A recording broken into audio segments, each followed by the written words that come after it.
अहिले यहाँ हामी यो विराटनगरमा छौँ। विराटनगरमा चाहिँ हाम्रो यो मिसन ग्रीन सिटी अथवा सङ्कल्प हरित विराटनगरको चाहिँ एकदमै अभियानकर्ताको टोली नेता चाहिँ पारुल छेत्री भाइ हुनुहुन्छ।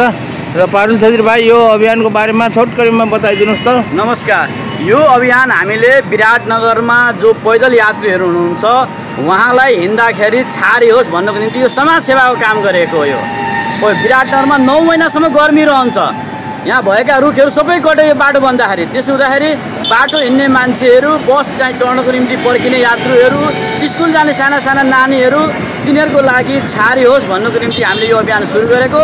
विराटनगरको उत्तरी सिमाना हामीले ढाडदेखि लिएर दक्षिणी सिमाना जोगबनीसम्म दुई साइड हामीले 8000 बिरुवा रोपेका छौँ र प्रत्येक दिन यो हाम्रो सबै साथीहरू मिलेर यसलाई स्याहार्ने हुर्काउने गरेका छौँ। 1 वर्षमै बिरुवाहरू यत्रो ठुल्ठुलो भइसकेका छन्, फुल फुल्न थालेका छन्, फल पनि दिन थालेका छन्। यो अभियानमा अरू पनि आएर जोडिनु हुनको लागि चाहिँ म अनुरोध गर्दछु। ल, धन्यवाद छ। यो अभियानको टिम टोलीहरू पनि यहाँ हुनुहुन्छ र यो उहाँहरूले यो सुरु गरेको कति भयो? यो अभियानको ठ्याक्क 1 वर्ष अगाडि भयो होला, 1 वर्ष भयो। तर सबै बिरुवा 1 वर्ष भयो। ल हेर्नुहोस्, विराटनगर जस्तो गर्मी ठाउँमा 1 वर्ष अगाडि बढेको रोपेको बिरुवाहरूको यो लाइन पनि हेर्नुहोस्। यो लाइन यसरी परसम्म उहाँहरूले यो रोप्ने मात्र होइन, रोप्ने त नेपालको धेरै ठाउँमा एनजिओ आइएनजिओहरूले पनि रुखहरू रोपेको समाचारहरू आउँछ, तर रोपेर मात्र हुँदैन। र यो रोपेर मात्र हुँदैन, यसलाई चाहिँ संरक्षण गर्ने 3 वर्षसम्म उहाँहरूले यो बिरुवा नहुर्किँदैसम्म चाहिँ गर्ने हुन्छ। र अर्को कुरा यो यसरी चाहिँ हाइवे बनाउने यो नेपाल सरकारको त्यहाँ योजनाकारहरू, त्यो इन्जिनियरहरूले पनि बुझ्नुपर्ने कुरा के छ भने यसरी हाइवे बनाउँदाखेरि अन्य ठाउँमा यसरी हाइवे बनाउँदाखेरि हाइवेको यो बाटोमा छेउछेउमा चाहिँ भएका रुख बिरुवाहरू ढालेर बनाइएको छ। त्यो रुख बिरुवाहरूलाई फेरि चाहिँ बनायो भने यो बाटोमा हिँड्नेहरूलाई चाहिँ एकदमै झ्याल हुन्छ भनेर यो बाटोको छेउछेउमा चाहिँ यसरी चाहिँ बनाउनु होला। ल, यहाँ विराटनगरमा अहिले हामीले यहाँको विद्यार्थी भाइ बहिनीहरूसँग, शिक्षिका साथीहरूसँग चाहिँ यो एउटा अन्तर्क्रिया कार्यक्रम गर्न खोजिरहेका छौँ र किताब पनि बेच्दैछौँ। र यहाँ हेर्नुहोस्, यो ठुलो रुखको मुनितिर चाहिँ हामी यहाँ यसरी बसेका छौँ। यदि यो रुख नभइदिएको भएदेखि हामी त्यहाँ घाममा बस्नु पर्ने थियो अथवा कुनै एउटा कक्षा कोठामा चाहिँ के अरे कोचिएर बस्नुपर्ने थियो, एकदम गरम हुने थियो। त्यस कारणले रुख रोप्नुपर्छ भन्ने कुराको महत्त्व चाहिँ तपाईँहरूले बुझ्नुहोस्। यो रुख नभएको भए के हुन्थ्यो बाबुहरू? गर्मी हुन्थ्यो, एकदम गर्मी हुन्थ्यो होइन। त्यसरी चाहिँ हामी रुखले गर्दाखेरि शीतलमा बस्नु पाएको छ नि, हो कि होइन? ल, यस्तो हो। ल, रुख रोप्नुपर्छ है। ल, अहिले हामी देवकोटा पब्लिक स्कुलमा छौँ। यो स्कुलमा पनि मैले आफ्नो आत्मकथाको किताब बेच्न आएको हो र यहाँ पनि एउटा रुखको छारीमा बसेको एउटा उदाहरण हेर्नुहोस्। यहाँ चाहिँ आँप र लिचीको फलफुल छ र यो बाहिरतिर यहाँ चाहिँ एकदमै गरम छ, यो बाहिरपट्टि एकदमै गरम छ। यहाँका विद्यार्थी भाइ बहिनीहरूलाई रुखको छारीमा राखेर चाहिँ मैले आज यो किताब बेच्न आएको बारेमा बताउँदैछु। र किताब बेच्ने क्रममा मैले रुखको महत्त्व पनि बताउँदैछु। अरू स्कुलहरूले पनि हेर्नु होला, अरू विद्यालयहरूले, अरू सबै अफिसहरूले, कार्यालयहरूले रुख भयो भने विराटनगर जस्तो गर्मी ठाउँमा शीतल छारीमा बसेर पनि यस किसिमले कार्यक्रम गर्न सकिन्छ। यो रुखको छारी नभएको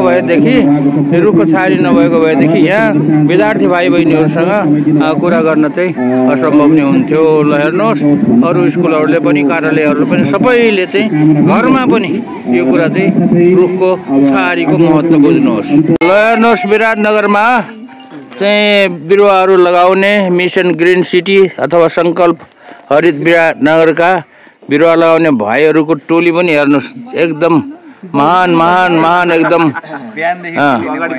चाहिँ हुनुहुन्छ। उहाँहरूले चाहिँ यसरी चाहिँ बिरुवाहरू ठाउँ ठाउँमा गएर सबैलाई फ्रीमा बिरुवा लगाउने मात्र ठुलो कुरा होइन क्या, बिरुवा त जम्मैले लगाउँछन्, तर त्यसलाई हुर्काउनु सबैभन्दा ठुलो हो। लगाउनु चाहिँ 25% काम हो, त्यसलाई चाहिँ हुर्काउनु चाहिँ 75% बाँकी अझै बाँकी हुन्छ।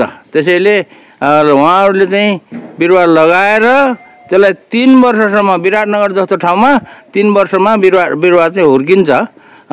र त्यो हुर्काउनलाई पनि हरेक दिन यो सुक्खायाममा त झन् हरेक दिन आएर चाहिँ एकदमै के अरे पानी ल्याएर हाल्नुहुन्छ उहाँहरूले। ल यो टिमलाई चाहिँ धन्यवाद छ, यो टिमलाई सबैले धन्यवाद दिनु होला।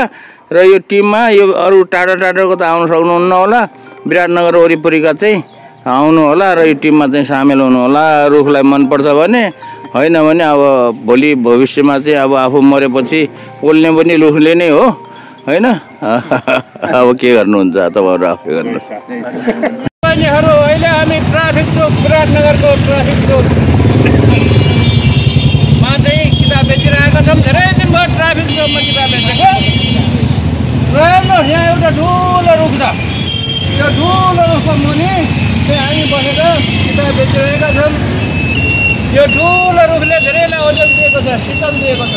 हाम्रो पुलिस भाइहरू पनि यहाँ शीतलमा बसेका छन्, बस्नु भएको छ। अनि हाम्रो यी मकै पोल्ने दिदी पनि यो रुखको पनि शीतलमा आनन्द साथ दिनभरि बसेर चाहिँ किताब के अरे मकै पोलेर बेचिरहनु भएको छ। यो रुख नभइदिएको भए के हुन्छ भन्दाखेरि एकदम गरम लाएर यो विराटनगरको गरम, जहाँ चाहिँ 9 महिनासम्म गरम हुन्छ, त्यस्तो ठाउँमा यो रुखले चाहिँ के गर्छ भने एकदम शीतल दिन्छ भन्ने त एउटा साधारण बुद्धि नभएको मान्छेले पनि बुझ्ने कुरा हो।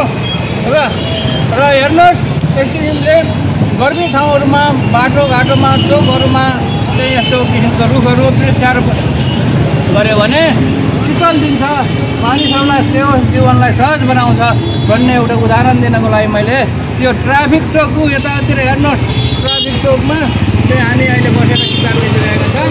यो कुरा चाहिँ तपाईँहरूले बुझ्नु होला। र अरू ठाउँमा पनि खास गरी गरम ठाउँमा, तराईको बेल्टमा जहाँ चाहिँ गरम हुन्छ, पाहाडतिर त पर्दैन, जहाँ चाहिँ गरम हुन्छ त्यस्तो गरम ठाउँहरूमा चाहिँ धेरै ठाउँहरूमा चाहिँ सार्वजनिक ठाउँहरूमा रुख रोपेर चाहिँ शीतल बनाउनु होला भन्ने कुरा मेरो चाहिँ एउटा तपाईँहरूलाई एउटा भनाइराख्न चाहेँ। धन्यवाद। दाजुभाइ दिदीबहिनीहरू, विश्वभरिबाट, नेपालभरिबाट, सजासभरिबाट हेर्नुहोस्, अहिले हामी विराटनगरमा जिल्ला प्रशासन कार्यालय, सिडिओ कार्यालय मोरङको अगाडि 2 घन्टादेखि किताब बेचिरहेका छौँ यो यहाँ बसेर। र यो अहिले हामी एउटा रुखको छारी, यत्रो ठुलो रुख छ, र रुखको छारी मुनि बसेर चाहिँ यो किताब बेचिरहेका छौँ। र यो रुखको छारी मुनि बसेर किताब बेच्दाखेरि कति आनन्द शीतल भएको छ हेर्नुहोस्। यदि यहाँभन्दा जस्ट केही कदम अगाडि ल हेर्नुहोस्, केही कदम अगाडि यहाँ छारी नभएको भएदेखि हामी यो एकदमै टन्टलापुर घाममा चाहिँ यो किताब बसेर किताब बेच्नु परेको भएदेखि 2 घन्टासम्म बस्दाखेरि यहाँ चाहिँ परि फेन्टै हुन्थ्यो। विराटनगर जस्तो एकदम गर्मी 9 महिना गर्मी हुने ठाउँमा यो रुखको कति महत्त्व छ भन्ने कुरा कतिले बुझ्नु भएको छ। त्यसैले यो रुखले लगाउनु पर्छ भन्ने कुरा बुझ्नुहोस्। ल धन्यवाद। हेर्नुहोस् कति आनन्द छ यहाँ। ल विराटनगर आएको बेलामा उहाँहरूले पनि मेरो हातबाट एउटा वृक्षारोपण चाहिँ गराउनु भयो। अब यो वृक्षारुख चाहिँ निकै ठुलो हुन्छ, यहाँ हामी पार्क बनाउँछ, यो चाहिँ रुख बडो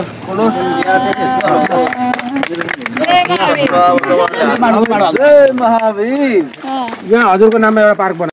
यति भन्दै मैले आज हाम्रो हरियाली टिमलाई को साथीहरूलाई धन्यवाद पनि दिन चाहन्छु, किनभने यो किताब बेच्ने अभियानमा आज 22 दिनसम्म यो हरियाली टिमले चाहिँ के अरे किताब बेच्नको लागि सहयोग पनि गरेको हो र सहयोगको लागि चाहिँ धन्यवाद छ। रुख बिरुवाहरू फलोस् र यो चाहिँ यो सबैले सारी पाउन् भन्ने मेरो अभियान हो, मेरो चाहिँ अनुरोध हो। ल धन्यवाद छ। ल